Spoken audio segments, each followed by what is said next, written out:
Em setembro de 2015, Pablo Vittar lançou seu primeiro EP oficial intitulado Open Bar. O que parecia um trabalho independente ganhou proporções nacionais e internacionais e de repente fez o Brasil inteiro lidar com questões há décadas ignoradas. Este é o Sociocrônica e nós vamos dissecar mais um ícone da cultura pop. No começo de 2015, o cearense Wesley Safadão lançou o single Camarote, e em poucos dias a música se tornou um sucesso estrondoso pelo Brasil. No final daquele ano, Wesley terminou como artista revelação e pôs o forró no topo dos gêneros mais ouvidos do país. Até 2014, o sertanejo e as músicas internacionais dominavam o cenário aqui, segundo a Crowley Broadcast, empresa que monitora execuções musicais nas principais capitais do país. Só que Wesley Safadão não só colocou o forró no topo, de onde o gênero não saiu até hoje. Ao cantar seu forró de um jeito mais pop, Wesley ajudou a tirar do limbo um subgênero do forró que já bombava desde os anos 90, porém sem conseguir fugir da caixinha de ser um estilo brega e regional, o forró eletrônico. Mas não, este vídeo não é sobre Wesley Safadão. Só que Pablo Vittar não tinha como prever o sucesso do colega, e nem que gêneros nacionais se tornariam mais fortes no país, e não previu que ela faria parte desse fronte de artistas que fizeram o país consumir seus músicos da terra com mais frequência, pela primeira vez em muito tempo, deixando os internacionais no terceiro lugar para baixo a partir de 2016. Desde o seu EP Open Bar, as influências nacionais de Pablo já estavam lá. O fato de todas as faixas originais do EP serem, na verdade, versões em português de canções estrangeiras já é curioso, uma vez que essa sempre foi uma tática de sucesso brasileira, dos primórdios do rádio, e também uma forma do forró eletrônico bombar. Com produção de Rodrigo Gork, Omolu, Strauss e Mafalda, a faixa título do EP adapta a Lead On do Major Lazer e vira um samba, meio pagodinho. Já as outras faixas oscilam entre o pop, o eletrônico e o funk, que ganhava impulso na época, mas infelizmente estas faixas não foram liberadas por seus produtores originais e tiveram que ser removidas. Se em 2016 Pablo passou o ano em turnê com este EP, em janeiro de 2017 lançou seu álbum de estreia, o Vai Passar Mal, e todo o seu mix de sons está lá, o techno melody, o forró, o arrocha e o funk carioca, que desde 2014 entrou no topo dos gêneros mais ouvidos aqui. Mas curiosamente, seus maiores hits de 2017 não seriam funks, e sim um techno melody e um forró eletrônico.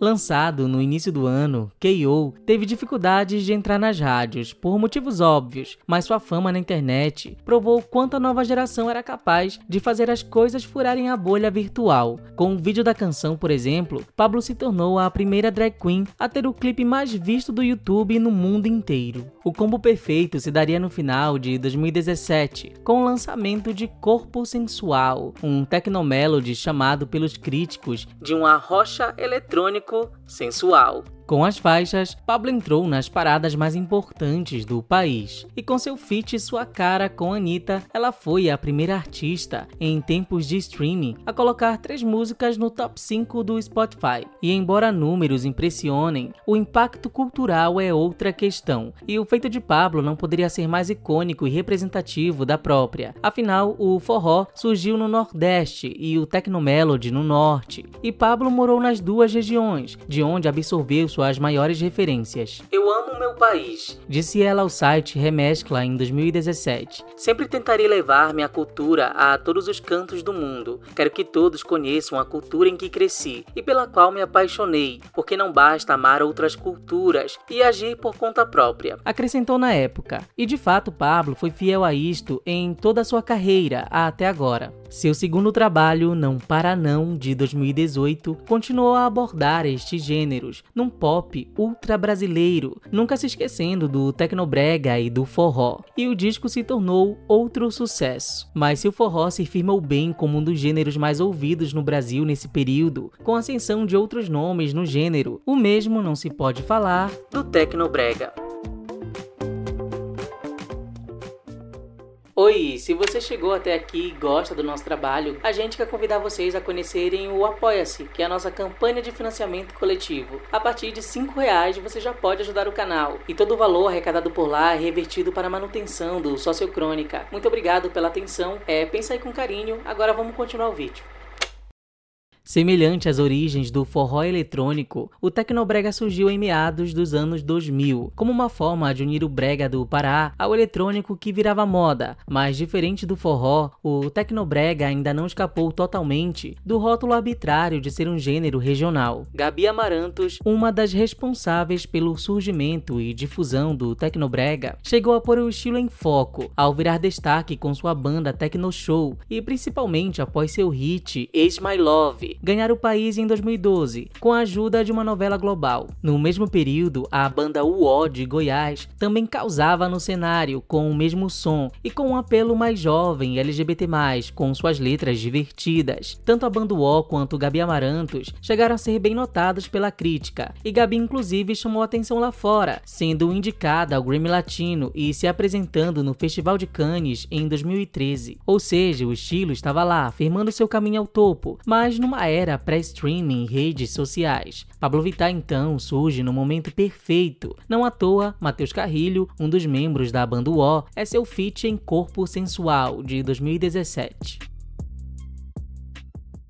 Em 2020, Pablo continua nessa vibe em seu novo disco, o 111, embora agora mesclando com sons do momento, como a rasteirinha e o reggaeton, como mostra a sua colaboração na faixa Tímida com o ícone Thalia. Este terceiro disco de Pablo, por sinal, já foi vendido pela mesma como algo introspectivo. O próprio título é uma referência ao seu aniversário, portanto, não deveria ser surpresa para ninguém quando Pablo Vittar finalmente mergulhou com tudo em suas origens e lançou em 2021 seu quarto disco, Batidão Tropical, dessa vez 100% dedicado ao tecnobrega e ao forró eletrônico, com 3 faixas originais e 6 regravações de bandas que fizeram enorme sucesso nos anos 2000. É como se eu pegasse o Norte e o Nordeste, colocasse em um pedestal e mostrasse para o Brasil e o mundo verem o tanto que é rico e plural, definiu Pablo na época. Queria, de alguma forma, exaltar realmente a minha origem, a minha cultura, o Maranhão, o Pará e todas as adjacências que consomem essa cultura, acrescentou ela segundo o G1. E é aqui que entramos em outra questão. Pablo nasceu no Maranhão em 1993 e passou sua infância entre cidades do interior desse estado e do estado do Pará. E os anos 90 foi um rico período musical nessas regiões. Devido a uma redução no preço dos equipamentos nessa época, o número de músicos explorando a música eletrônica causou uma das maiores revoluções musicais no Brasil, pois em cada região ela se desenvolveu de uma forma.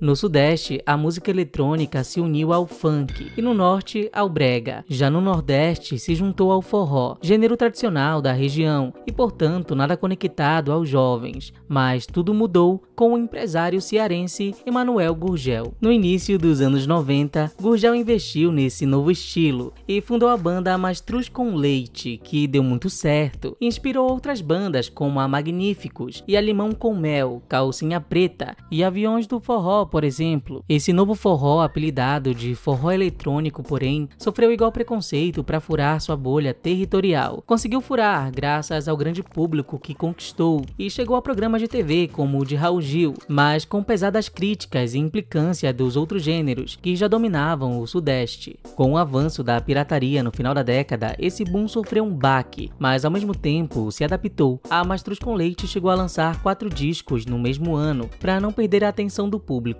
Mas o Aviões do Forró foi além, distribuindo de graça suas gravações para divulgar a banda e lucrar nos shows. E paralelo a isso, ainda temos a ascensão do Calypso no Norte, com bandas como Companhia do Calypso, além de Joelma e Chimbinha, e estes por sinal alcançaram o raro nível nacional de reconhecimento. É rodeada dessa profusão de produções vivenciando o Norte e Nordeste, além do Centro-Oeste, onde morou na juventude, que Pablo Vittar cresceu, ou seja, era impossível que os estilos não a influenciassem. A Companhia do Calypso já trazia essa estética de um pop internacional, com referências de Britney, Christina Aguilera, Backstreet Boys, quando os caras entravam no palco, por exemplo. Contou Pablo ao El País quando lançou o Batidão Tropical. Eles pensavam em tudo. Sempre falo que o brega e o forró sempre estiveram à frente frente de seu tempo no Brasil. Eu tenho o repertório que tenho porque absorvi tudo isso. A primeira vez que vi a Britney pensei, ela está copiando a Mila, disse Pablo.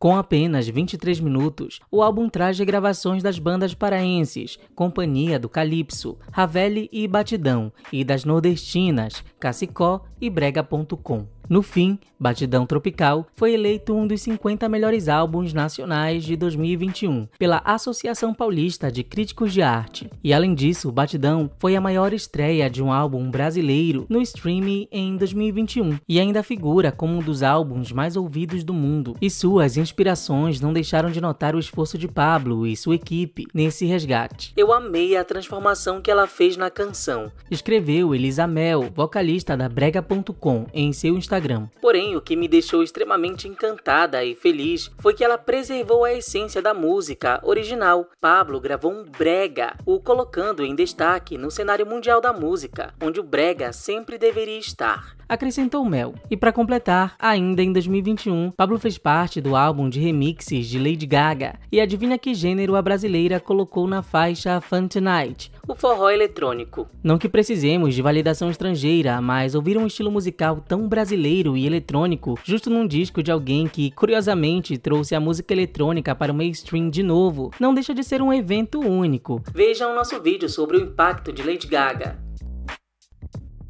Contudo, Batidão Tropical foi boicotado pela mídia. Em suas apresentações pela Globo em junho, Pablo teve que trocar tesão por solidão no refrão de Triste com Tesão. E nas rádios tinha uma versão sem a palavra piranha, pra faixa Ama, Sofre e Chora. E nem é preciso dizer o quanto isso é arbitrário. Pitty já cantou a sua Me Adora sem cortar o palavrão no mesmo programa que Pablo cantou, O Encontro com Fátima. E você me adora.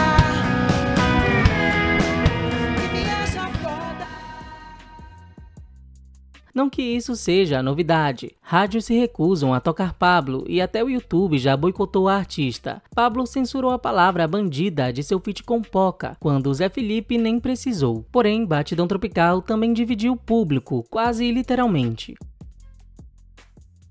Muitos fãs do Norte e Nordeste, que cresceram com as mesmas influências de Pablo, abraçaram o som e as referências, mas alguns fãs, em especial do Sul e Sudeste, se mostraram relutantes em aceitar a proposta, acusando o álbum de som do sertão, regional demais e brega. Aparentemente o brega parecia palatável para eles quando estava bem pop, mas ao abraçar contudo o estilo, Pablo foi acusada até de perder a própria essência, o que obviamente não faz sentido. A reação causada pela drag queen no nicho LGBT+, porém, não é diferente da reação que muitos têm em relação a gêneros fora do eixo Rio-São Paulo. Sons como forró, brega, technomelody entram numa variação apelidada de brasilidades e não são vistos como pop por muita gente. Mas afinal, o que é música regional e o que é música pop em se tratando de Brasil, um país de tamanho continental com milhares de influências, sotaques e musicalidades? Acho que quando a gente fala de pop, a gente fala de ouvidos preguiçosos. Tudo que sai de diferente, as pessoas implicam. Então, vamos treinar esse ouvido para ouvir outras sonoridades também, disse Pablo ao Popline em 2022. E não que Pablo renegue a ideia de que faz música regional, mas como diz o especialista em história da música brasileira, Rodrigo Faú, não existe uma música popular brasileira, existem várias. Do mesmo modo, então, se pode dizer que não existe música regional, mas uma regionalização da música. Ninguém diz que o funk e o samba são regionais, já que nasceram no Sudeste. Para completar, nem dentro dos próprios gêneros existe a harmonia. Em 2011, o também artista Chico César, então secretário de Cultura da Paraíba, chamou o forró eletrônico de forró de plástico, por não ser como o forró tradicional. E Dominguinhos disse ao G1 que os grupos de forró eletrônico são descartáveis, não têm identidade, é uma grande mentira, acrescentou ele. Fato é que o gênero continua sendo um dos mais ouvidos hoje e continua se expandindo. Afinal, o piseiro foi definido pela Folha de São Paulo como descendente do forró com objetivos estéticos alinhados ao funk atual. Em 2020, Barões da Pisadinha foi a banda revelação do ano e seu estilo principal é o piseiro. Então, se o gênero e suas variações continuam em alta, por que Batidão Tropical dividiu opiniões? Talvez porque, além do preconceito musical que impera no Brasil, Pablo Vittar ainda é encaixada em outra bolha social, a bolha LGBT+. Por mais pop e polida que sejam produções feitas por artistas LGBT+, elas continuam não tendo a mesma liberdade de artistas que não são da comunidade. Basta lembrar dos boicotes já citados, entre outros que ocorrem com Pablo desde o início de carreira, fora o fato de que o Brasil ainda é um dos países que mais matam LGBT+ do mundo, segundo dados recentes do GGB, Grupo Gay da Bahia. Para completar, grande parte do público LGBT+, tem suas próprias definições e expectativas do que é pop, na maioria das vezes vinda de uma influência estadunidense e europeia, ou talvez agora asiática com K-pop hoje. A própria Pablo já deixou seu recado sobre: quero exaltar essas regiões, bater no meu peito e dizer que não é só cultura regional, é um patrimônio brasileiro. É muito louco a desvalorização do que é nosso enquanto importamos cultura. É muito legal escutar coisas de fora. Eu adoro uma Beyoncé, uma Madonna, adoro um K-pop, mas o que estamos ouvindo de música nacional? As mesmas canções, os mesmos artistas e os mesmos ritmos. A gente tem que quebrar a hegemonia das músicas que tocam nas rádios e trazer novidade, principalmente daqui do Brasil, disse a artista ao El País.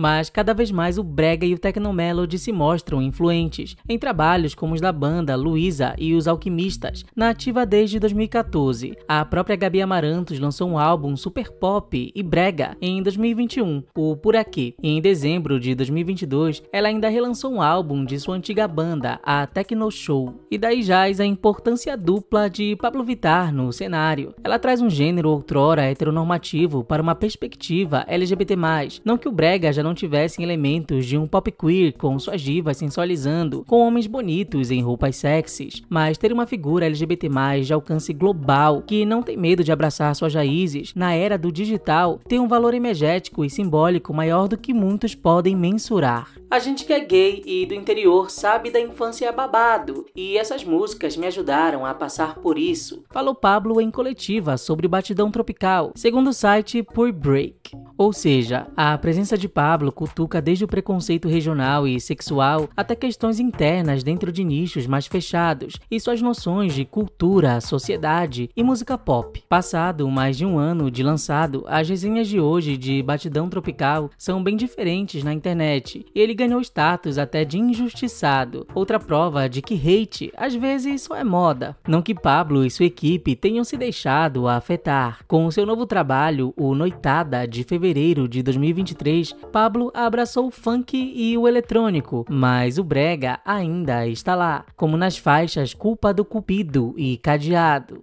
Esse é o impacto cultural, social, performático que eu quero deixar, afirma a drag queen.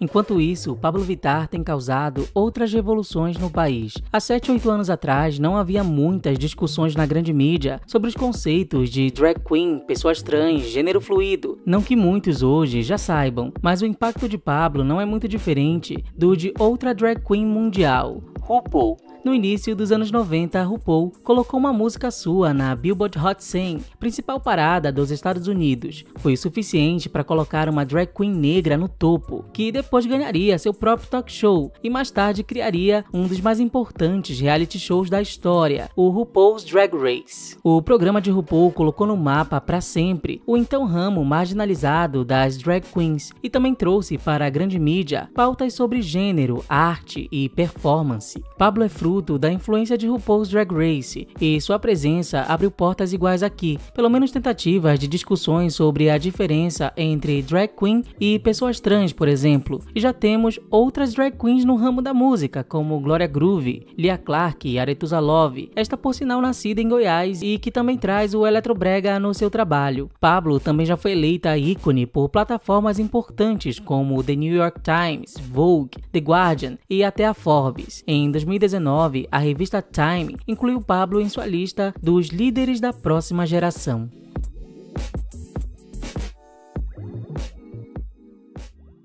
Enquanto muitos continuam cobrando da artista hits e posições em charts, parecem esquecer que números passam e o que fica é o legado. Pabllo Vittar hoje é uma das maiores artistas LGBT+ do mundo e referência internacional. E Pabllo é brasileira, canta o brega, referencia o brega e já fez milhões de jovens ouvirem canções escritas há mais de 20 anos. A maioria dos músicos que impactaram a indústria e a cultura pop raramente vivia cheia de hits e colocando músicas virais no topo das paradas, mas talvez o grande problema de conviver com quem faz história é dar seu valor no presente.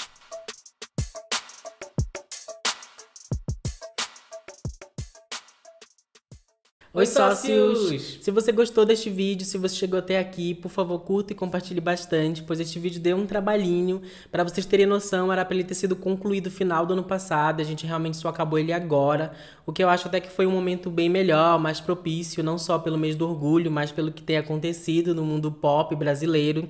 E obviamente que num vídeo só a gente não consegue resumir ou mencionar todas as pessoas que são importantes para esse som que muita gente chama de brasilidade, né? A gente tem o Jalu, tem o Johnny Roca, todos eles têm a sua importância.